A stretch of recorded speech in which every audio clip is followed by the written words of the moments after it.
Rain came down in sheets, a steady, cold percussion that turned the apron into a dark mirror of runway lights.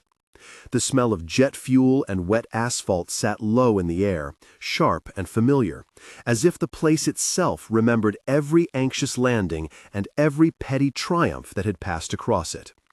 Evelyn Reed stood at the lip of that gloss, her coat buttoned against the drizzle, a phone in one hand and a small leather case in the other.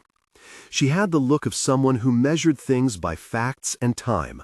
A watch with a black strap, shoes that had seen airports in 3 continents, a face set to the precise neutrality she used when debugging a system.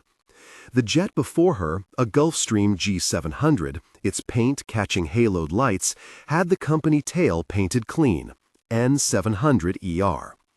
The man leaning against its doorway had the look of ownership without vulnerability. Mark Holden, senior pilot and longtime gatekeeper, hands jammed into his jacket pockets, nostrils flaring as if he could smell entitlement. Holden's voice cut across the rain, sharp and practiced. "This isn't a commercial gate. You can't just—" Evelyn moved first because she needed to. There was no dramatic crescendo in her steps, only the precise, deliberate approach of someone who had spent years taking things apart and putting them back better. She stopped 2 paces from the jet and met Holden's narrow, incredulous gaze. "I'm Evelyn Reed," she said. The name was ordinary, the weight behind it was not. "I own the company." That should have been the end of it. Papers signed, transfer recorded, keys turned. But in the small rituals of power, ownership did not travel with signatures alone. Holden laughed like a valve opening. "You're joking," he said. The laughter carried a ribbed undertone, an attempt to fold her into the category he had always used to put others in their places. A derogatory remark followed, clipped, its implication immediate and unmistakable. The word itself was not spoken aloud in public, but the intention landed like a punch. Evelyn felt it, acknowledged it as data, then filed the sensation away. She kept her voice steady. "I'm not," she said, "boarding now." He stepped between her and the jet before she reached the stairs, his torso a deliberate blockade. "You don't get to. I don't answer to this. Passengers are vetted. Crew are prioritized. I've been running this for years." There was a texture to the moment. The rain on leather, the hum of idling auxiliary power units, the distant tone of air traffic control. A line of ground staff watched, faces lit by orange work lights, some with expressions that did not betray more than curiosity. A woman in a reflective vest, Karen Jensen, hovered with a clipboard and a smile that always stopped fractionally shy of warmth. "You'll need clearance," Karen offered, as if reciting a script. Evelyn produced her key card. The card was thin, unimposing. It was supposed to be useless against the old guard's rituals. Amelia's presence changed the air in a manner similar to a change of wind, purposeful and cooling. Holden muttered something, a list of grievances that had become his second language. And when he looked back at Evelyn, there was a flash of something like fear. Not for himself, at least not yet. Fear for the fortress that had protected him for years. Evelyn climbed onto the jet. The interior was a study in leather and engineered hush, a space that spoke of money and the particular comforts of people who rarely had to wait. She breathed in the leather, the faint citrus scent of expensive cleaner, the hum of climate control. It was all the more jarring to recall the small notes she had read earlier that described the pattern of who got the good flights and who collected the scraps. The registry on the side of the jet, N700ER, seemed suddenly less like a serial number and more like a ledger entry. Inside the cabin, she kept her hands folded in her lap. Her team, a data analyst, a forensic accountant, a labor specialist, had trickled in like shadowed instruments waiting for a signal. None of them wore the bright certainty of outrage. They were calibrated, like her, to move through the system with procedural force. The pilot who had closed the door on her, Mark Holden, took off his cap and folded into his quarters with the air of a man expecting reprieve. The first hours were logistics, manifest checks, route confirmations, flight plans that needed signatures and adjustments. The crew spoke in the precise nouns of aviation, a vocabulary Evelyn had learned to parse quickly. But beneath every word lay the undertow she needed to examine. She had not come to be dramatic. She had come to unpick. When the plane taxied and left the tarmac behind, Evelyn's phone vibrated with a message she had been waiting for. It was the auditor's note. Initial access granted. Start when ready. She held the phone like a switch. What followed was a kind of investigation she knew intimately. Audits can be ceremonial, boxes of paper shuffled for optics. They can also be surgical. Evelyn chose the latter. She set up a secure channel on a laptop and began to pull the company's operations files into a sandbox, a controlled environment where hidden dependencies could be illuminated. She thought of debugging software. Reproduce the error, trace the calls, isolate the fault. Her mind ordered the work as if it were code.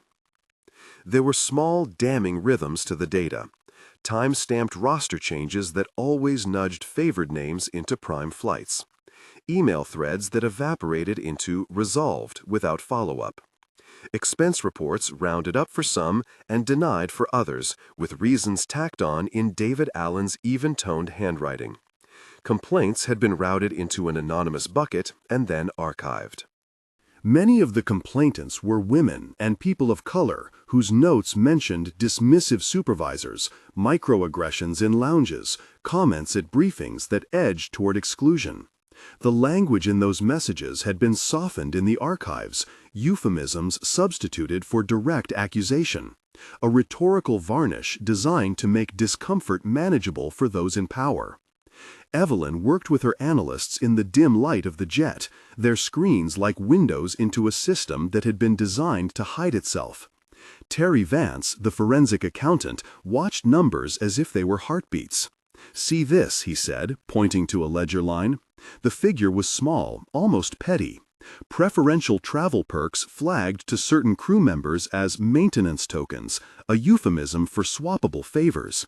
"It's more about pattern than the dollar amount," he said. "It's the consistency." Evelyn let the pattern assemble itself on the screen like a constellation. She favored sequence, proving causality rather than merely accusing. Each step she took was to create an evidentiary chain that could stand against defense narratives. She pulled audio logs from pilot briefings, cross-referenced expense approvals, and matched passenger lists against roster updates. She found mentions of preferred travelers and the old line item guest accommodations that, upon closer inspection, had become a way to funnel opportunities toward a favored cohort. She found memos in David Allen's handwriting that suggested a policy of protecting crew morale by keeping complaints internal, a euphemism for burying truth.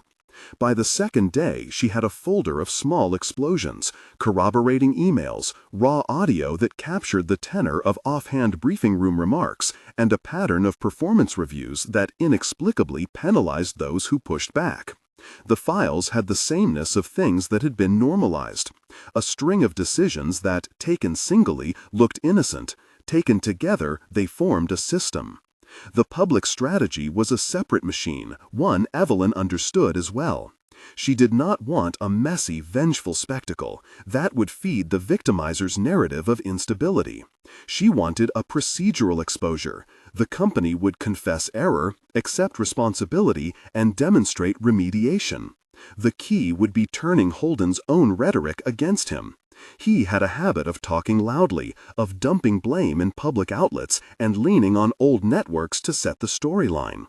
She monitored his statements and the thin blog network that carried them, waiting. Holden posted quickly to an airman forum that doubled as a neighborhood for favor trading. He painted Evelyn as an interloper, a founder who had inherited a system she didn't understand.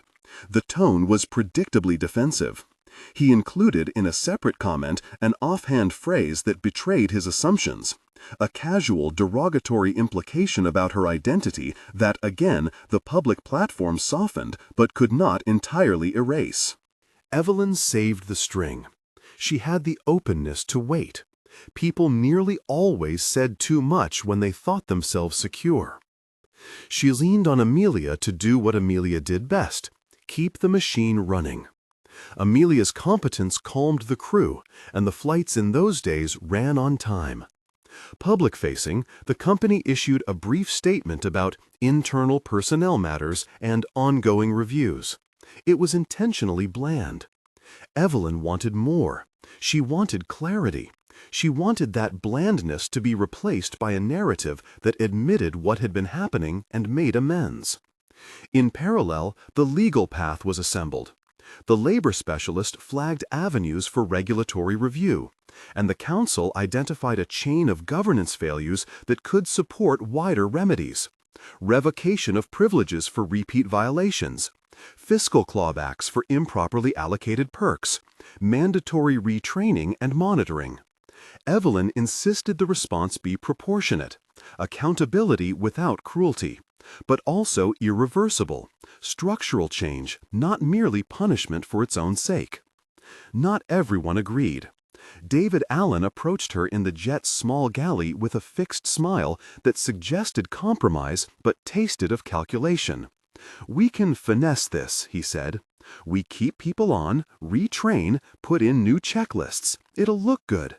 We won't have to go public with everything." He was practiced in the language of minimization. Beneath that language, Evelyn could hear the fear. Not fear for their practices, but fear of losing control. "Finesse doesn't fix systems," she said. "It hides them." David's mouth tightened. He had loyalties that were social as much as professional. He had protected Holden because it maintained smooth ops and kept dispatchers comfortable. But context was shifting. When Amelia came forward with a written assessment that corroborated several complaints about manipulation of crew assignments, the scales began to tip. Amelia's note was clinical and deployed the measured language pilots used when writing reports: observable action, outcome, recommended mitigation. There was no moralism in it, only facts. Holden escalated. He called a regional aviation blog and left an interview that was meant to rally support. He spoke of tradition, of crew cohesion, of how new ownership threatened to upend a system that, he claimed, kept safety a priority. Then he slipped into frustration with particular staff and, off microphone, into the sort of verbal shorthand that revealed more than it concealed. Evelyn had a copy of the recording. She had not obtained it through theatrics. It was the byproduct of an operations meeting where Oversight's recorder had been left running. The transcript positioned Holden not as a defender of safety, but as a man protecting privilege. With the public narrative beginning to churn, Evelyn chose the timing of a revelation. She released a carefully curated set of documents to council and to the regulatory body: the internal audit, the expense anomalies, the emails that tracked favored roster placements. She also made sure that Holden's own words, recorded in his own voice, were included. The revelation was surgical. It was not spectacle alone. It was evidence, and it was impossible to spin away. Holden's face, when the first headlines hit, was a map of astonishment and then fury. Men like him had built reputations on quieter power, the ability to steer outcomes without an explicit order. Public scrutiny stripped that away. He lashed out in a press statement that only tightened the case against him, blaming external interference, invoking safety concerns without specificity, and making a comment that implied he had been protecting certain people from less competent hires. That comment, juxtaposed with the audit, did the narrative's work. Regulatory bodies do not always move quickly, but when a thread of clear administrative violation braided itself with patterns of discriminatory allocation and repeated internal obfuscation, the wheels began to grind toward consequence. The FAA Equivalent Committee opened a procedural review. Civil attorneys prepared class action frameworks. The company's board convened emergency sessions where trustees read aloud the audit findings and plotted rapid structural fixes. In the middle of the unraveling, David Allen withdrew into a different kind of panic. He called Evelyn in the privacy of her office and offered explanations that read like a catalog of conflict-avoidant reasoning. "We didn't want to disrupt operations," he said. "We thought we were protecting people from ruin." His voice had the thin, pleading quality of a man trying to be forgiven by a committee of ethics rather than by those he had harmed. "You protected the system," Evelyn said. "You did not protect the people." David listened, and then, in a moment of practical cowardice, tried to bargain for his position. He offered to turn over contacts, to produce names. Evelyn accepted the documents and the names, but she knew confession obtained under threat was brittle. The truth would need corroboration. Tom Calloway, who had watched the events unfold with the wary face of someone learning a new moral grammar, became pivotal. He had loyalty to the crew and to the company. But loyalty that excuses harm is not fidelity. It is complicity. Tom had kept quiet for reasons that ranged from fear to career calculation. When presented with the audit, he did not flee. Instead, he made a choice that would mark his arc. He came forward with a roster change log he had kept privately, a step that gave the investigators a granular timeline of favored placements. His bravery was small but decisive. Karen Jensen's fall was quieter but no less consequential. The receptionist, who had always smiled just shy of warmth, found herself at the center of a small but damning recorded exchange, one that revealed how seemingly trivial domestic insults had been used to police belonging. The company's disciplinary panel recommended mandatory sensitivity training and a public acknowledgement of harm. Evelyn insisted on retraining because remediation was her touchstone. Punishment without reform left rot beneath the surface. The legal machinery did its work. Investigators subpoenaed records, and counsel negotiated settlements that included clawbacks and publicly reported corrective actions. There were hearings where department heads sweat under procedural lights, where testimony unspooled with the dryness of depositions. At one hearing, an internal memo with David Allen's signature, the one suggesting complaints be kept internal for morale, was read aloud. The phrase that had been intended to soothe now read as a policy of concealment. The board accepted resignations and forced retirements. Mark Holden was removed from active duty, pending further review, his license suspended while the committee concluded its inquiries. Through all of this, Evelyn remained a measured presence. She was not interested in obliteration. She wanted systems rebuilt. She wanted Amelia elevated and merit to guide assignments rather than the private preferences of a few. She wanted Tom to be safe, and for Karen to receive training that actually rewired behavior. She wanted accountability that closed the loopholes which had allowed the company's customs to masquerade as culture. But the investigation was not finished. In the quiet hours, as the company shifted into a public mode of contrition and policy, Evelyn kept pulling threads. She found one folder that had been hidden, not by malice, but by procedural opacity, a private repository David had maintained on a laptop he kept near his desk. She had access now because of a warrant-style corporate rollout that forbade deletion of files during review. The folder's name was innocuous. Evelyn opened it. Inside were lists that named not just favored crew, but favored passengers, names that appeared repeatedly in prime segments, with notes that read like shorthand for reciprocity. Beneath those lists were audio clips that had been annotated with timestamps and initials, shortened records of conversations where crew members made choices that favored some passengers and excluded others. There, buried under the minimalist file names, was a recording annotated Holden_0419 conf. Evelyn pressed play. Holden's voice came through, rougher than it had sounded in public, saying things that were not meant for headlines. He spoke about maintaining standards, and then the conversation curdled into an admission about steering opportunities away from certain applicants. The clip concluded with a line that made Evelyn's stomach tighten, a practical admission about how to manage complaints so they didn't make it to the board, The voice at the end chuckled, as if the trick was clever rather than corrosive. Evelyn sat very still as the rain hammered the fuselage above. The recording was not the only thing in the folder. There were spreadsheets cross-referencing passengers with donors, crew with alumni of certain clubs, and a string of emails between David and a friendly external blogger who had been ready to spin narratives favorable to Holden. The web, once uncoiled, revealed both malice and a method. She felt the long, cool wash of something like vindication, not personal but procedural. Evidence, built carefully and patiently, could break the wall of privilege. It was not instant justice. There would be hearings, negotiations, and reputations that would not be fully restored. But it was a beginning. Evelyn called Tom to her office and, with a practiced calm, handed him a printout. "If you authenticate this," she said, "we take it to council and to the regulators." Tom scanned the pages. His face went through a familiar rotation: disbelief, then a tightness of guilt, then acceptance.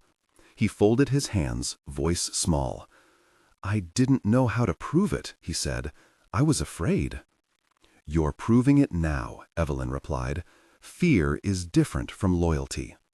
He nodded, and in that nod there was an unspoken apology to the many careers and opportunities that had been turned into a closed market. Tom agreed to provide a sworn statement. Evelyn instructed Terry to run a forensic timestamp analysis on the audio. Digital forensics had the blunt, unromantic power to silence denials. The file's metadata aligned with flight logs and email timestamps. It fit. She prepared the packet for council and regulators with the methodical application of someone who had spent her life making opaque things transparent. She wrote executive summaries that translated technical anomalies into organizational failures. She made sure Amelia and Tom were protected witnesses. She arranged for Karen's training program to be designed with outside specialists. And she set in motion the public release that would not be a trial by media, but a case built to withstand defense. Before she could send the packet, there came another ping on her device. A message that did not come from Telegenic Counsel or from her analysis team. It came from an address she had not expected. A private folder titled simply Holden_confidences_final. She frowned and opened it. The file list was deceptively barren, until a file name pulled at her attention. Privates 2018-2024.zip. Evelyn clicked. The archive expanded into a map of names, dates, and an attached directory of what looked like travel vouchers and small, detailed notes. Who sat with whom on flights, who was routed to which layover hotels, who received what extra hour overtime. At the bottom of the interface, a single line updated, downloading. Evelyn did not have to imagine the consequences. If these files were what they appeared to be, they tied together everything. The patterning of advantage, the financial flows, the intentional rerouting of talent. It would be, she thought with a cold but steady clarity, an administrative demolition of the secrecy that had kept the company comfortable. She started to unzip the folder. She froze on the second file name.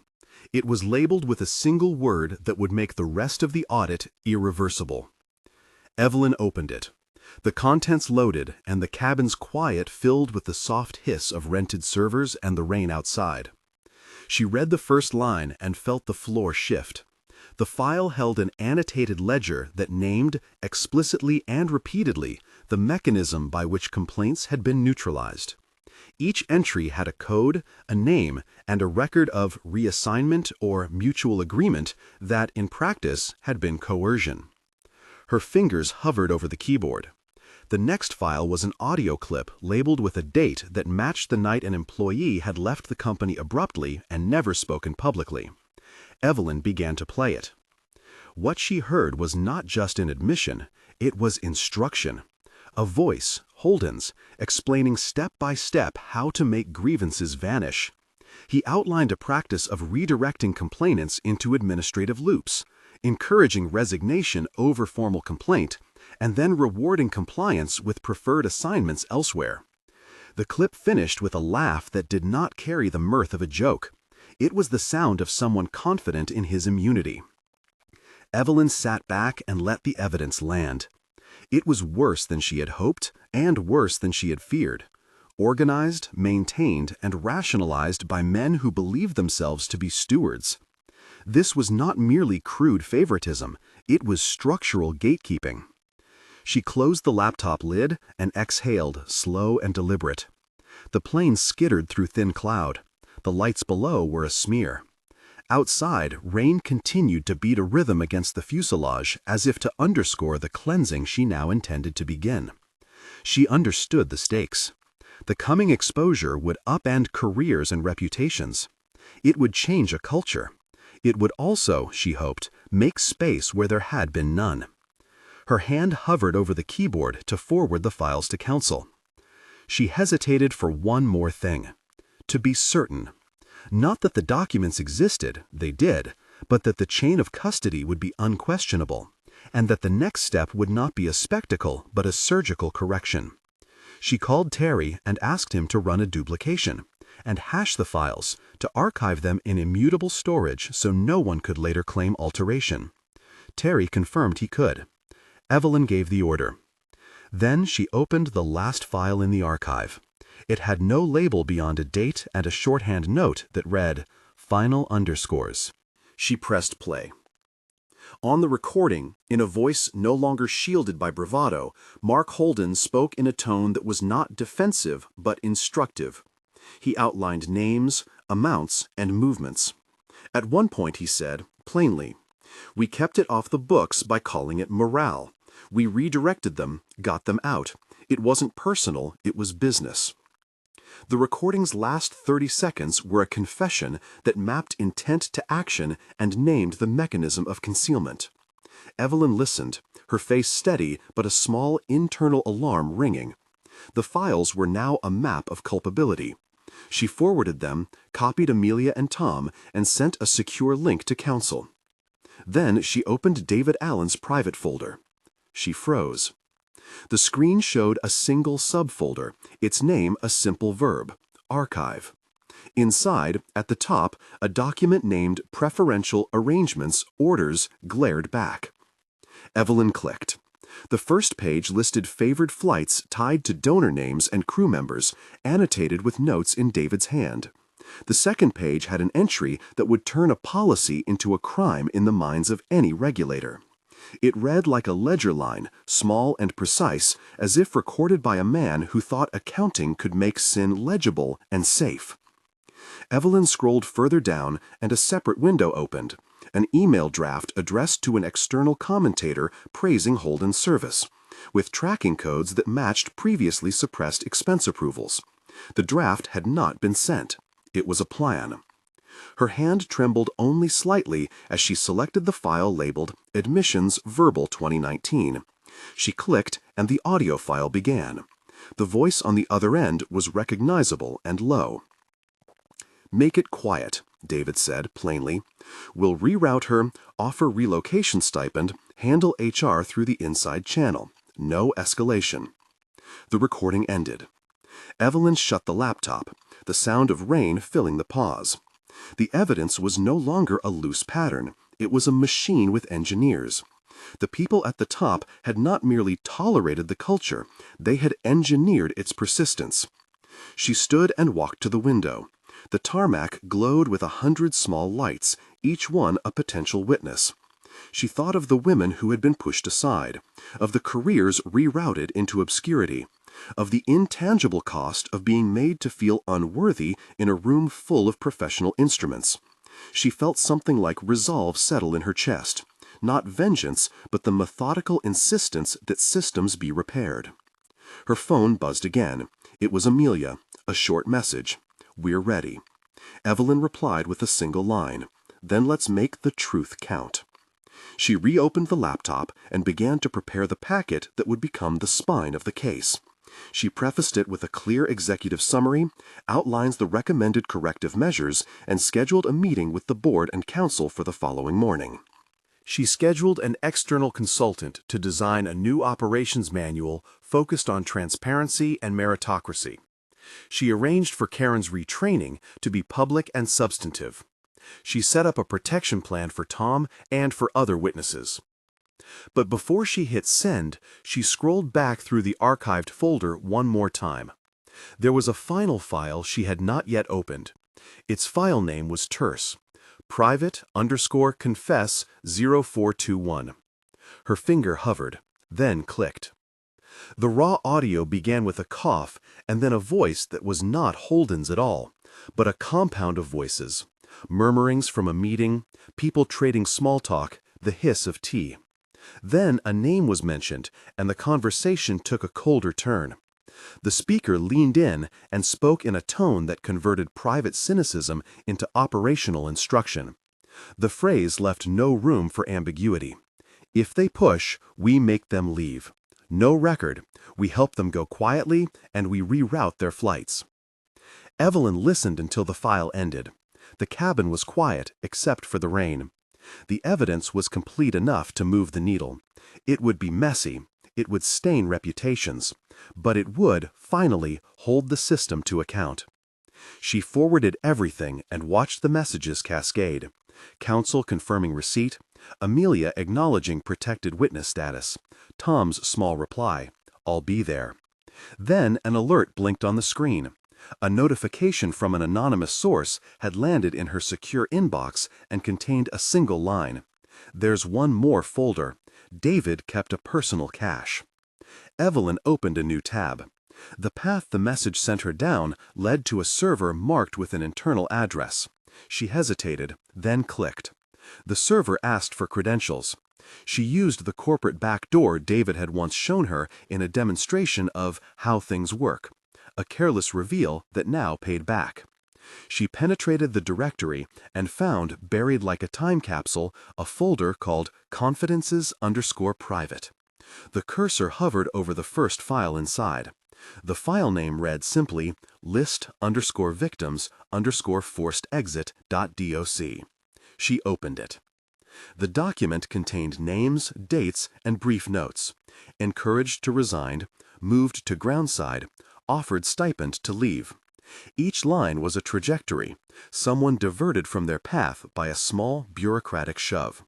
Some names she recognized, others would need to be found. Evelyn felt the change in the room like a current. This was the last ribbon tying the pattern together. Intentional redirection of people's careers disguised as administrative benevolence. She scrolled to the bottom and saw a final set of initials. They were the initials of a name she had come to trust, followed by the words, unmistakable and cold, policy approved. Her screen went black for a moment as the plane systems purred. She had the evidence she needed to make an unambiguous case of institutional deceit and discriminatory practice. The work ahead would require surgical care, legal precision, and a moral clarity that did not descend into schadenfreude. She compiled the evidence, encrypted the packet, and prepared to send it to counsel and regulators. Her finger hovered over the send key. She thought of the people who would now have to testify, the hearings that would follow, the reputations that would be dragged into light. She thought of Amelia stepping into a new role, and Tom finally making a decision that would define him. She thought of Karen's rehabilitation, whether it would be meaningful, and of the quiet satisfaction of watching a system begin to be repaired. Evelyn clicked send. There was an immediate, small tremor in her mind, the sense that an ordered action had been completed and the time would now move to catch up. Messages started to pour in. Counsel acknowledging receipt, regulators asking for a face-to-face, a private line lighting up with a number marked Board Chairman. She answered each in turn, keeping her voice steady. The rain finally tapered to a persistent mist. The lights on the tarmac blurred into a watercolor. Then her secure inbox pinged one more time. The message was short, from an address she had never seen before. You have what you need. But check David's private folder again. There's an entry with a name that will change the timeline. Evelyn's cursor moved on its own. She reopened David's stash and scrolled deeper down, past ledgers and expense forms, past scripts for public response. Her eyes caught on a notation that at first looked like an internal reference code, then revealed itself as a flight log tied to a donor and a crew rotation. The log included a notation in David's hand that read, "Handled. Client requested discretion. See mutual agreement process." Beneath that notation was a scanned letter, folded and annotated. The letter name-checked a passenger who had been a repeated recipient of preferential service. Evelyn recognized the passenger, influential, well-connected, and someone whose involvement could complicate everything. The annotation beside the letter was chilling in its bureaucratic detachment. Ensure no formal complaint route available. Resolve via relocation incentive. Evelyn exhaled. This was not just internal collusion. It touched external networks that could mobilize defense and influence. It made the case more consequential. She scrolled further and found a final subfolder labeled Escalations. Inside was a file titled emergency_closecontacts.docx. She opened it and her eyes widened. The document contained names and contact methods that linked back to a small constellation of patrons and trustees who had, over time, been cultivated with favors and placements. One name was underlined, circled, annotated with the word priority. Evelyn stared at the name. It was a name that would, if disclosed, make several board members pivot and would require a different kind of handling, political as much as legal. She leaned back and let the cabin's hush settle. The evidence had expanded from mismanagement to a networked practice that enforced advantage, and that network reached into places that could complicate a neat unraveling. She closed the laptop and rubbed her temples. There was a long day ahead. She called Amelia and Tom into the cabin once more. Amelia listened to the new document and nodded in the crisp way that said she understood both the technical and human ramifications. Tom's face grew pale as he absorbed the new layers. They would need legal counsel, regulatory engagement, and a carefully staged public response. And they would need to protect witnesses from being intimidated by powerful external actors. Evelyn started to draft a timeline and a chain of custody document. She scheduled counsel to file an emergency preservation order for all the relevant accounts and servers. She set up protected lines for the witnesses.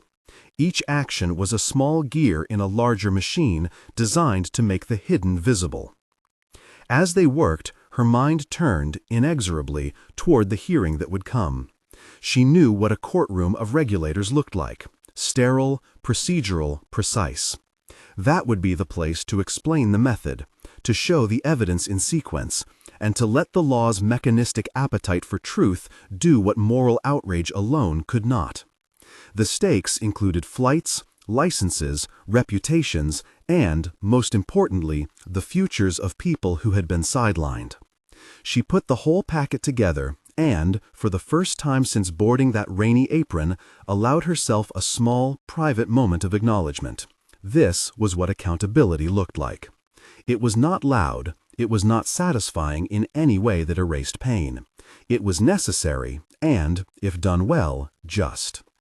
Her phone buzzed with one final note from counsel. "We'll present this to the regulator tomorrow. Prepare for press containment. Don't post anything public yet." Evelyn nodded, even though no one could see her. She shut down the laptop, gathered her case, and walked back toward the cabin door. The rain had stopped. The tarmac steamed. As she stepped into the cool air, another message blinked on the secure channel. An anonymous tip that contained a single sentence and a file link. She opened it. The file name was simple: David Offshore Notes.pdf. Evelyn's heart rate picked up. It was a new axis of inquiry, financial flows that suggested not only internal favoritism, but an outward movement of funds. She clicked to download. The document expanded, and she scrolled. On the screen, lines of numbers began to form a map of transactions. Then names appeared. The last line, the last entry in the table, contained a notation she had not expected, a transfer labeled compensation relocation, tied to an external trust with a trustee who was a close donor. The donor's name was one that had surfaced in the escalations file earlier. Evelyn leaned on the rail and let the sea of runway lights wash her face.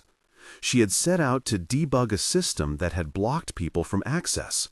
Now the debug was revealing something far more networked, a system that used professional instruments to achieve private ends. She closed the laptop, secured the files, and walked across the tarmac toward the small black car that would take her from the airport to the boardroom that would be emptied out and repopulated in the coming days. The rain had ceased, and the air smelled like cleansed concrete. She thought, briefly, about the woman who had been denied boarding an aircraft because of assumptions about her worth. She thought about the way power had been wielded in small, quiet increments. Her phone pinged with a new secure message. It was from an anonymous source who signed only as Terry. The message contained 3 words and a single attached file: "Check Holden's locker." Evelyn stared at the screen. She had what she needed to start a legal and regulatory move, but she also knew, from hard-earned experience, that the last inch of discovery often opened the most consequential doors. She authorized a secure team to check the locker and asked Amelia to meet her at the FBO at dawn. She let the night and its lights go and walked toward a future she intended to build, not merely to punish, but to reconstruct. She had uncovered the mechanism. She had collected the evidence. Now the difficult work of making repair and ensuring durability remained. She opened the newest file attachment from the anonymous message. The file name was blunt: Holden_stored_confessions.zip. Evelyn clicked and, as the download bar moved, felt that same small, taut readiness that preceded every careful action she'd ever taken. The file unzipped and presented a single document, a list she recognized immediately: names, dates, outcomes. At the bottom was one line that stopped her cold. She read it twice, then a third time. The line was a directive. If challenged, redirect to mutual agreement, no official complaint allowed. Evelyn closed her eyes. The rain earlier had been a cleansing. This was a different sort of exposure, the blade that would divide a culture from its pretense. She rose, the leather of her coat whispering, and when she opened her eyes, she felt the momentum begin. She opened David's private folder one last time and, at the bottom, found a subfolder labeled simply Final_admissions_exit strategies. She clicked. Inside, a single document bore a name she had not expected. Her stomach tightened. She opened the file and read the first line aloud, softly to herself. It read, "Confirmed. Preferential routing and covert redirection authorized by senior staff. File, victim_245. Outcome, resignation." Evelyn scrolled to the bottom and saw a name. It was the name of someone who had once been promising at the company, someone now unmoored. Her finger hovered over the mouse, and she realized that sending this file would not only expose those who had engineered the system, but would also require her to bear witness to the lives that had been rerouted by it. She had not sought the spectacle, she sought the repair. She opened a new secure message and attached the file. Then she paused, and with deliberate calm she wrote a single line to counsel. "This completes the chain. We move tomorrow." She hit send, and she opened one more folder. David's private folder had one final encrypted file. Its name was terse: admission_final.wav. Evelyn pressed play. The voice on the recording was quiet, intimate in a way public utterances never were. It was David's voice saying, plainly and without flinching, "We made choices. We protected interests. We moved people. We gave them small incentives, and they left. It worked. The tape ended, and the cabin hummed. Evelyn sat very still for a long time. The evidence had been assembled, the mechanism exposed, and the stage set for hearings and remediation. It would not be clean. It would be hard, but it would be real. She saved the files, encrypted them twice, and scheduled the first regulatory meeting. She told Amelia and Tom to rest for the night. Before she left, she opened the folder again and found, nested among the files, a single thumbnail she had overlooked. A photograph, time-stamped, taken inside the crew lounge years earlier. In the photo, a small group of men sat around a table, and one of them, Holden, held up a boarding pass like a trophy. At the table's edge stood a woman who had since left the company, blurred and turned away in the capture. The photograph was a small, private humiliation made visible. Evelyn stared at that picture. She thought about initials becoming ordinances, about favors becoming entitlements, about how systems bend toward the people who keep them lubricated. She closed the laptop and left the jet. As she walked across the tarmac toward the car waiting at the far apron, her phone buzzed with one last secure note.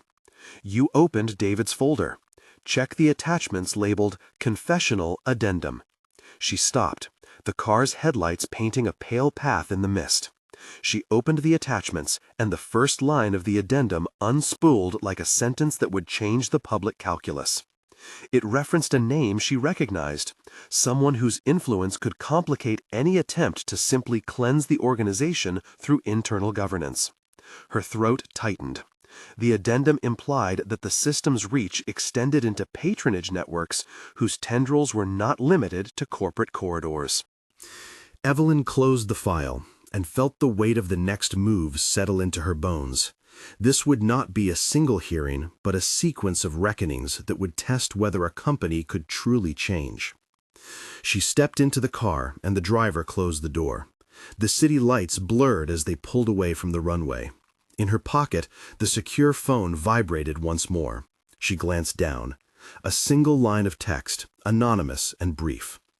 There's one more thing in David's trash. It's labeled Removal Instructions. Evelyn looked up at the dark, rain-washed sky, then back at her phone. She thought about the woman who had been refused boarding at the tarmac, about the humiliation that had unfolded under wet lights. She felt, as she always had, the old mixture of anger and resolve, quickening into focused intent. She opened her laptop and prepared to go deeper. She found the trash directory. She opened the file labeled Removal Instructions. Inside, a list of names appeared, each aligned with an instruction to handle or redirect. The last entry was a name she had not expected to see, a current board member. Evelyn's finger hovered. She scrolled down to the note that followed the board member's name and read it twice. It said simply, if needed, arrange exit via mutual agreement. Keep donor relations intact. Evelyn closed her laptop and breathed out.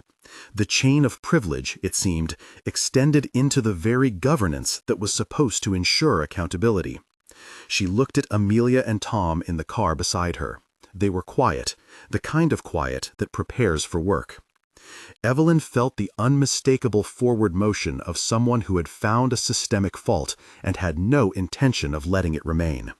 She thought of all the people whose careers had been redirected, all the quiet humiliations, and of the night at the tarmac that had begun it all.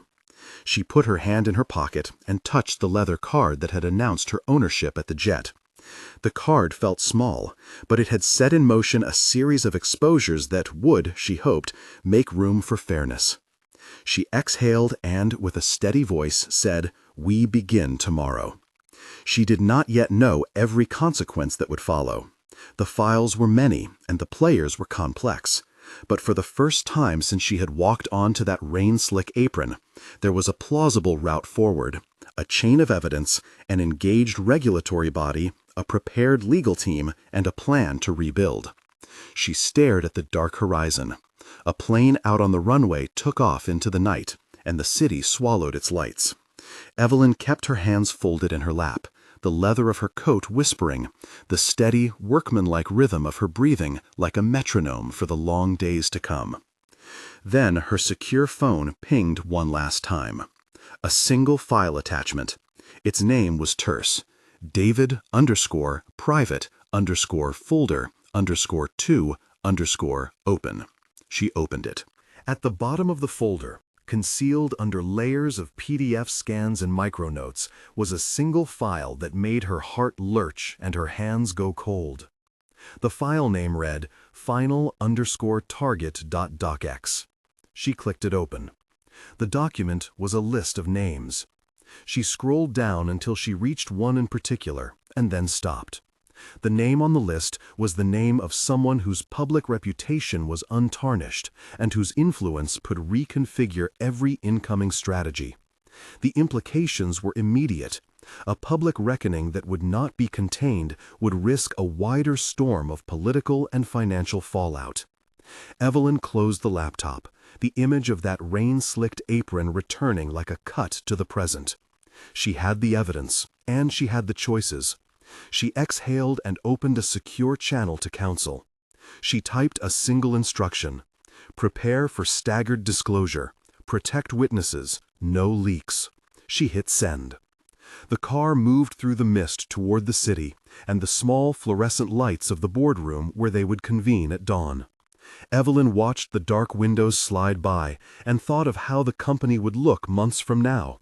New ops manual, merit-based assignments, Amelia at the head of operations, Tom steadied, Karen retrained, lives redirected back toward possibility.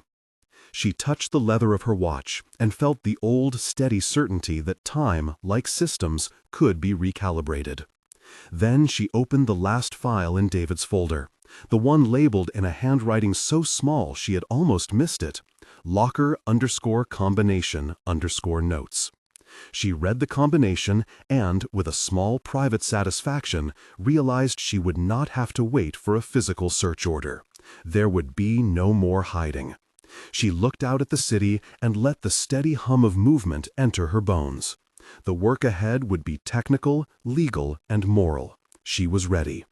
She reached for her phone to confirm the plan when a message scrolled across the screen. She opened David's private folder and froze. Evelyn read the message twice and then smiled in a way that did not make light of the cost. The sentence was simple and true.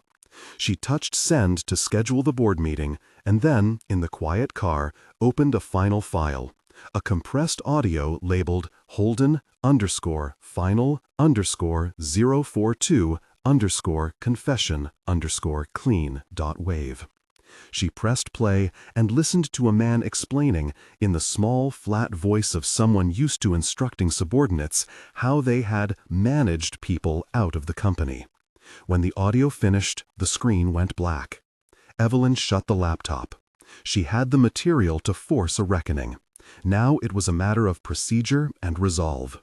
She closed her eyes and, for a brief moment, allowed herself to imagine a company in which assignment was based on merit and where a woman could board a plane without a man's assumption blocking her path.